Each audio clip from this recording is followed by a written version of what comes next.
Sir, yes ma'am.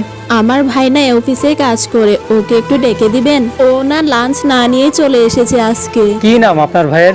ওর নাম রাজ, ও আপনাদের engineering ডিপার্টমেন্টেই কাজ করে। আচ্ছা আচ্ছা, চেক করে দেখছি। কিন্তু ম্যাডাম, এই নামে তো আমাদের ইঞ্জিনিয়ার ডিপার্টমেন্টে তো কেউ নেই। এটা কি করে সম্ভব? আপনি আর একটু দেখুন না প্লিজ। ওকে ম্যাম, আমি তাহলে চেক করে দেখছি। আপনি ততক্ষণে ওইখানে গিয়ে বসুন।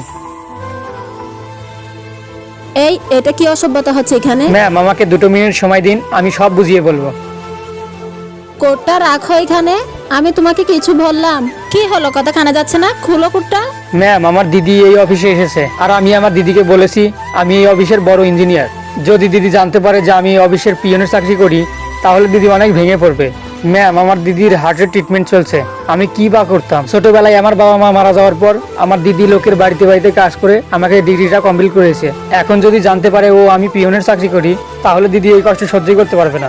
এরপর কি হয়েছিল জানতে লাইক করে সাবস্ক্রাইব করে নিজে পাটুলিকে যাও।